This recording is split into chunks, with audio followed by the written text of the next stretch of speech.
الله ربي والإسلام ديني ومحمدا رسول الله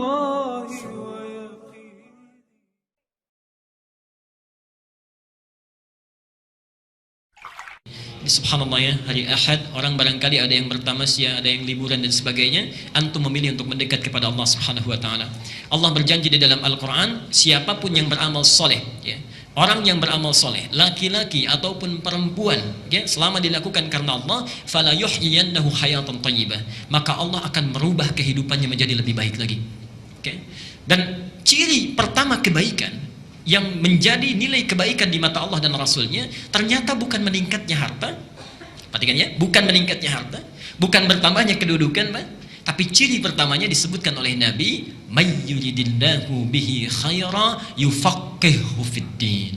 Siapa yang diinginkan oleh Allah untuk berubah menjadi orang yang lebih baik dalam pandangan Allah dan Rasulnya, ciri pertamanya yufaqihuhu fiddin, maka Allah akan pahamkan dia mengenai urusan agamanya.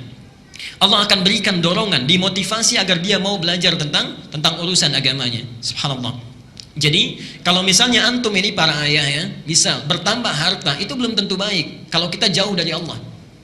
Bertambah meningkat kedudukan, ibu punya suami ya, promosi jabatan suaminya, meningkat kedudukannya, tapi semakin jauh dari Allah. Salatnya tertinggalkan, tidak konsisten lagi ibadahnya, baik ya, Jumatnya jadi terlambat, itu belum tentu tanda kebaikan. Tapi ketika Allah menginginkan seorang jadi baik, dipahamkan dia mengenai urusan agamanya. Dia paham yang halal dan yang haram. Dia mengerti yang sunnah dengan yang bid'ah. Dia mengerti apa yang harus dikerjakan, apa yang harus ditinggalkan. Dengan itu dia tinggalkan yang haram, dia kerjakan yang baik. Orang seperti ini kata Allah, sekalipun dia meninggalkan yang menguntungkan dalam urusan dunia, antum bekerja ada hal banyak ribanya, mendapatkan pekerjaan lain, pindah. Dengan pekerjaan itu lebih dekat dengan Allah, maka Allah akan berikan janjinya, diganti oleh Allah dengan yang lebih baik lagi ya. Bahkan kalau berhijrah betul-betul kuat niatnya, subhanallah. Bapak misalnya Pak punya pekerjaan ya, di kantor gajinya misalnya sebulan 10 juta, tapi sholatnya terlambat. Dengan sebulan gajinya 1 juta, tapi sholatnya lancar, pilih yang mana? Saya tahu akan pilih 10 juta sholat lancar gitu ya. Cuma dua aja pilihannya. Baik ya. Orang yang masih belum ada pancaran rahmat Allah, dia akan kejar dunia 10 juta, yang penting masih bisa sholat ya. Tapi orang-orang yang mendapatkan bimbingan Allah, subhanallah, dia pindah hijrah. Perhatikan ketika dia berhijrah, diberikan jaminan oleh Allah, surah keempat An-Nisa ayat yang ke-100, wa may yuhajir fi sabilillah yajid lahu fil ardi muraghaman katsira wasa'ah.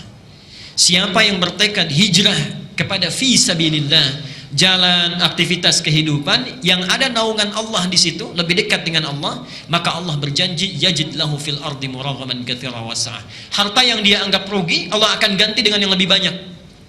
Dan kehidupannya akan lapang tanpa masalah. Kurang dari penyakit, di rumah berkah, nggak pernah ada persoalan. Antum gaji 10 juta, tiap ke rumah cekcok terus dengan istri misalnya, kan nyaman juga ya. Gaji 10 juta tapi anak selalu sakit ya, kemudian cuci darah dan sebagainya, nggak nyaman juga ya. Tapi Allah bebaskan dari segala hal yang bisa mengurangi dalam kenikmatan hidup kita. Nah, yang terakhir, ini sebagai motivasi juga, tidak cukup sampai di situ, itu baru dunia. Baru dunia. Jadi bayangkan, menuntut ilmu itu, ketika kita jalani dengan baik, kata Rasulullah, ini pertanda kebaikan. Yang kedua itu baru dunia. Lihat akhiratnya, lihat akhiratnya. Langsung disebutkan di 4 kitab hadis utama. Al-Bukhari kita temukan, baiknya di Adabul Mufrad, nomor hadis 746. Muslim kita temukan, Sahih Muslim nomor hadis 1389. Di At-Tirmidzi Al-Jami' As-Sahih ya, Al-Jami' As-Sahih atau Sunan At-Tirmidzi nomor hadis 2682. Dan yang terakhir di Ibnu Majah, ini yang paling lengkap, nomor hadis 219. Perhatikan kalimatnya. Man salaka tariqan yaltamisu fihi ilman sahhalallahu lahu tariqan ilal jannah. Subhanallah. Siapa yang menyiapkan dirinya berangkat dari tempat dia tinggal menuju satu tempat untuk belajar dari sebagian tuntunan agamanya, sekalipun hanya sedikit saja, maka Allah akan ringankan, mudahkan langkahnya menuju surga. Sahhalallahu lahu tariqan ilal jannah. Ibu dan bapak sekalian, saya tidak henti-hentinya mengingatkan, hadis ini diambil oleh seseorang yang menempuh jalan dari Madinah ke Syam. Syam di Syria, yang jaraknya kalau pakai bis itu sehari semalam.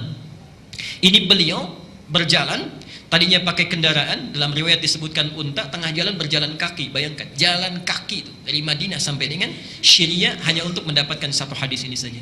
Sampai di tempat yang dituju, ditanya oleh sahibul hadisnya, yang punya hadis, "Indaka haja ukhra?" Anda tidak punya keperluan lain? Apa jawabannya? La faqat uridul hadis. Tidak, saya hanya menginginkan satu hadis yang saya dengar orang lain tidak memilikinya kecuali Anda saja. Jalan kaki hanya untuk mendapatkan hadis. Disebutkanlah hadis yang tadi. Kalau orang dulu bisa jalan kaki untuk dapat satu hadis saja, antum oleh Allah diberikan fasilitasnya, ada kendaraannya, ada yang punya sepeda, ada yang punya motor, ada yang punya mobil, masjidnya bahkan dihadirkan dekat di samping kita, keadaannya bagus, ada AC-nya kalau di luar panas, ada hangat karpetnya kalau di luar dingin, ya nikmat keberadaannya. Kalau dengan seperti itu belum juga termotivasi untuk sekedar mengikuti satu taklim, maka dengan cara apa lagi Allah mesti menjadikan kita orang baik? Dan itu akan ditanya. Saat antum punya rumah tetangga, jalan kaki ke sini, antum punya mobil, punya motor tidak digunakan, padahal bisa saat itu dilakukan, satu saat akan ditanya. Satu saat akan ditanya. Semoga Allah memberikan kebaikan kepada kita, dan semoga hari ini adalah hari yang dijadikan oleh Allah sebagai amal soleh kita, yang disaksikan oleh Allah dan para malaikat.